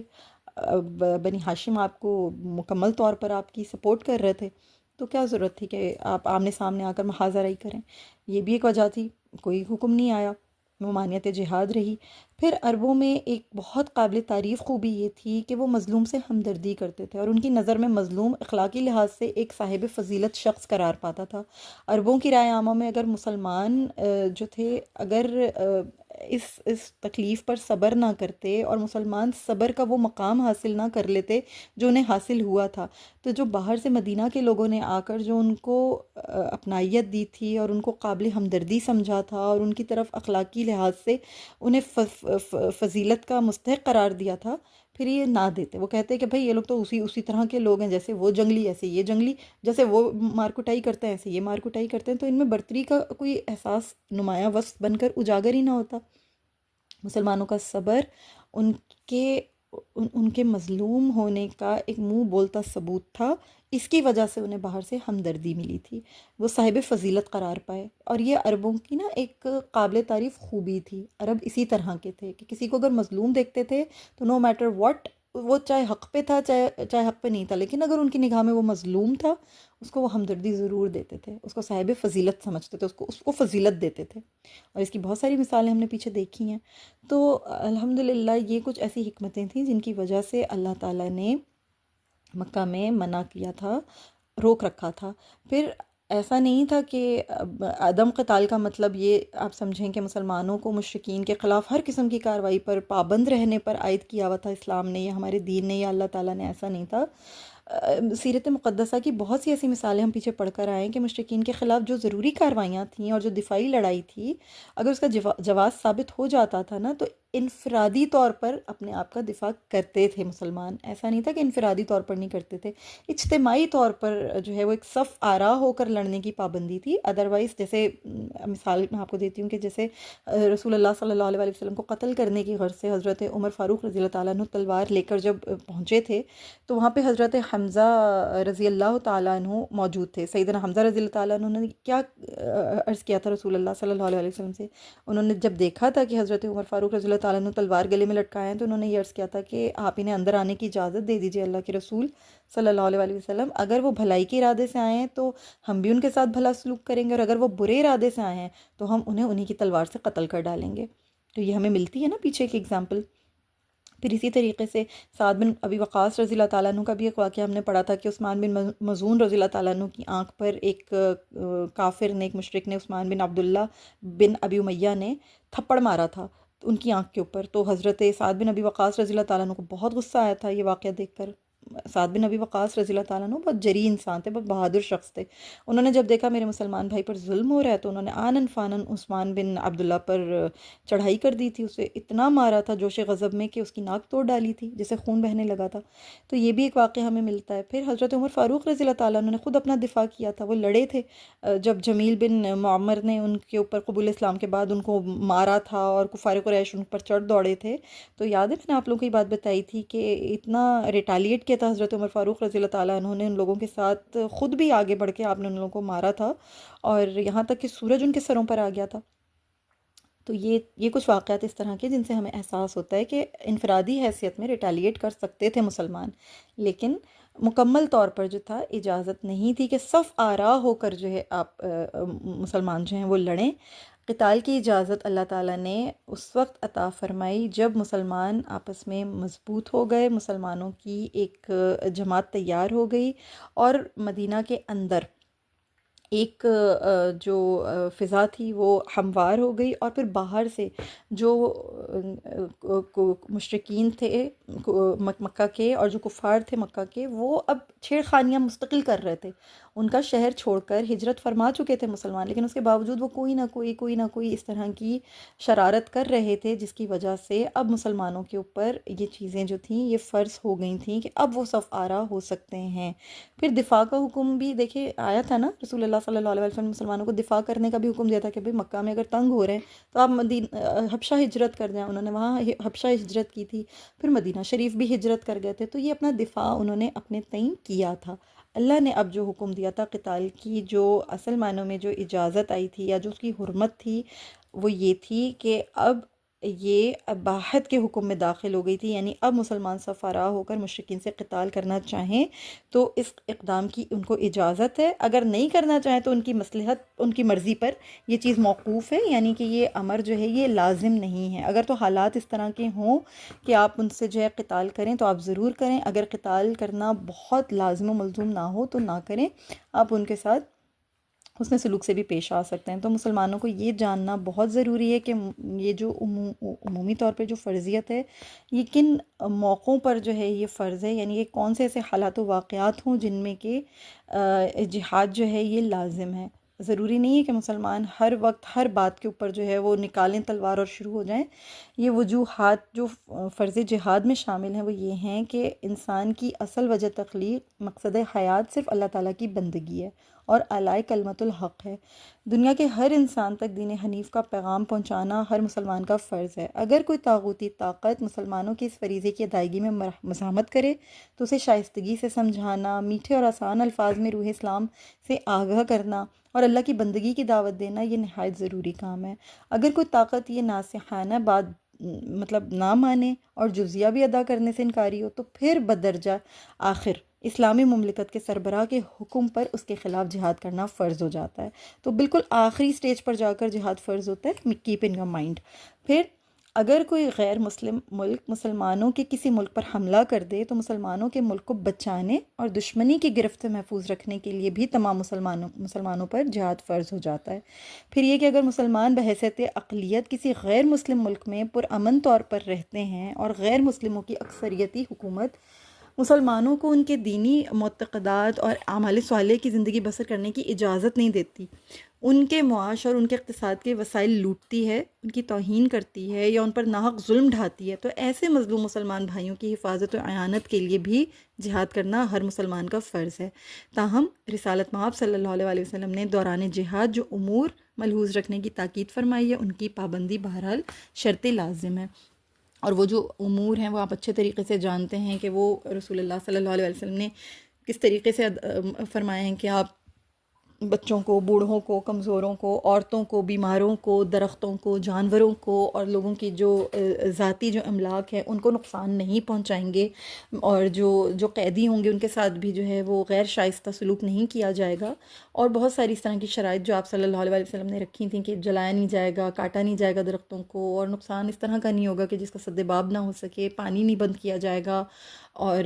اگر کسی کو تعلیم کے مواقع فراہم کرنے ہیں تو ان کو تعلیم کے مواقع فراہم کیے جائیں گے، اور پورا ایک نظام رسول اللہ صلی اللہ علیہ وسلم نے جو ہے بیان فرمایا تھا۔ جہاد بھی اس طرح نہیں ہے کہ اس کی اغراض و مقاصد جو ہیں وہ صرف اور صرف قتل و غارت گیری تھا، یہ ہرگز نہیں ہے، ٹھیک ہے۔ تو آئی ہوپ ہم ان باتوں سے بہت ساری جو حکمتیں وہ یہ سمجھ پائے ہیں کہ اس میں صلح اور اسلام کی سربلندی کا ایک پہلو شامل ہے، کمزوروں کی مدد کا ایک پہلو شامل ہے، پھر دینی شاعر اور عبادت گاہوں کی حفاظت کا پہلو شامل ہے، زمین میں فساد کا خاتمہ شامل ہے، منافقین کو بے نقاب کرنا شامل ہے، کفر و شرک کا خاتمہ شامل ہے، پھر یہ کہ غلبہ اسلام ایک بہت بڑا ہدف ہے کہ اللہ کا دین، اللہ کا دستور اس کائنات میں پھیل جائے، اور اس کے مقابل جتنے بھی من گھڑت نظام ہو، دستور، ان کا خاتمہ ہو جائے، اس کے لیے بھی جہاد فرض ہے۔ پھر یہ کہ کفار کو خوفزدہ اور ان کے منصوبوں کو ناکام بنانا، یہ بھی ایک بہت بڑا اس میں جو ہے یہ حکمت ہے، ایک بہت بڑا اس میں جو ہے یہ اہم اس کا جزو ہے۔ پھر یہ کہ مسلمانوں کی آزمائش، تربیت، ان کی اصلاح، اس کا بھی ایک بہت بڑا پہلو اس کے اندر شامل ہے۔ تو یہ تمام وہ چیزیں ہیں جن کو سمجھ کر ہم جہاد کے اصلی معنی جو ہیں وہ سمجھ سکتے ہیں۔ بہرحال جہاد جو ہے وہ ایک اسلامی حکومت اور خلافت کا قیام یعنی عمل میں لانے کے لیے بھی ایک بہت اہم فریضہ ہے۔ اللہ تعالیٰ ہمیں سمجھنے کی توفیق عطا فرمائے۔ انشاءاللہ اگلے لیکچر میں آپ کے ساتھ معاہدے، غزوات اور سرایا کے بارے میں ذکر کروں گی، جو نبی کریم صلی اللہ علیہ وسلم کی بعثت مبارکہ کا اصل مقصد اور اعلاء کلمت اللہ اور باطل یعنی جو بھی باطل عقائد تھے ان کے خاتمے کے لیے بہت ضروری تھا۔ مدینہ میں ایک ریاست قائم ہو چکی تھی اور یہ تمام چیزیں جو ہیں اب بروئے کار لانے کا وقت تھا۔ انشاءاللہ تعالیٰ اللہ سے دعا ہے کہ جتنا سیکھا ہے سمجھا ہے اللہ ہم سے اس کو قبول فرمائے، اور انشاءاللہ تعالیٰ جو بھی کمی کوتاہی ہو اللہ سے درگزر فرمائے۔ آمین یا رب العالمین۔ اجازت دیجیے، السلام علیکم ورحمۃ اللہ وبرکاتہ۔